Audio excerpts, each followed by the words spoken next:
It's just about time to stop goofing around as things are getting serious around here with competitive play right around the corner. How's it going, ladies and gentlemen? Force here, excited to share with you today everything that I learned this afternoon about competitive play. It's going to be coming to Overwatch later this month, but the public test realm went up today, so I got a chance to sit down and play for about 4 hours and really get a good feel and understanding for how the current iteration of competitive play is going to work. Things have changed quite a bit from how it was in the beta, and I know there's a lot of you that probably didn't even try the beta version of competitive play, so this is all going to be brand new to you. So I'm going to try to make this as simple as possible by giving you a nice lay of the land. So let's go ahead and jump right into it. Yeah, again, this is the new mode. It's coming to Overwatch later this month, and it essentially allows you to compete against other players in what kind of works like a mini tournament in this skill-based matchmaking, and you're going to be trying to win your games and climb the ranks higher and higher to earn special rewards every season. The seasons will be lasting 3 months. It's actually 2.5 months with a 2-month break in between each season, and depending on how well you do, you could get exclusive unique rewards. This is how it's going to work. So you go in and you queue up for competitive play, and you have to do 10 placement matches to determine your starting rank. And basically, the better that you do, the higher your starting rank is going to be. You climb up or you go down depending on whether you win or lose and how good your opponents were. Now, as I mentioned earlier, competitive play kind of functions like these mini tournaments.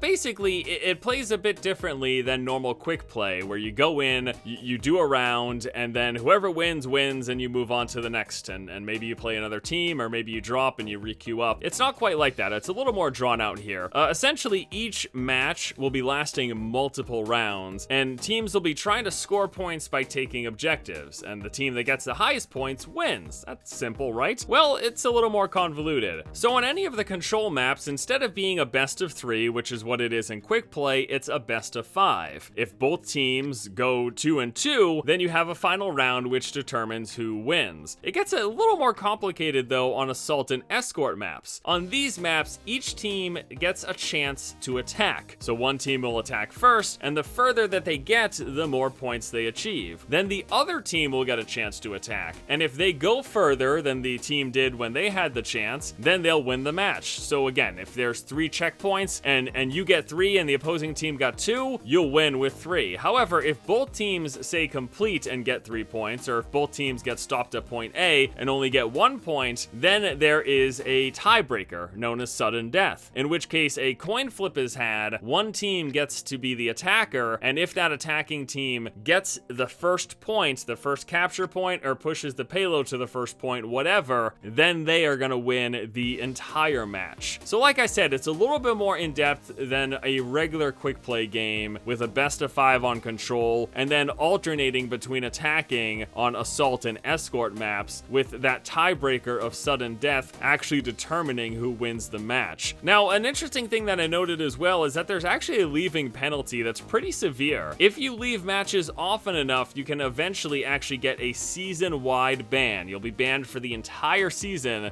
Taking a hard stance on leavers is super important, I think, in any multiplayer game, but especially in these competitive rankings and competitive play modes. So I'm really glad that they've decided to do this. So what are you doing all this stuff for? We've got these like kind of mini tournaments matches with several rounds going back and forth. We're trying to climb these ranks. Why are we doing any of this? Well, you're doing it for season-specific rewards. So for season 1, the rewards are an Ilios player icon and spray and competitive points. Now, we're not sure exactly how many competitive points, but the assumption is that the higher you place come the end of the season, the more competitive points you'll get as a reward. Every win also earns you a single competitive point. And what are you spending these points on? Well, there are golden weapon skins. They'll be available for 300 competitive points. There'll also be additional specific skins, although we don't have access to any of that at the moment. And then in addition to this, there's a special reward for players who achieve top 500 every season. They get an animated version of the season skin. So this is some pretty cool stuff. I honestly had a great time this afternoon going through competitive play. It gives you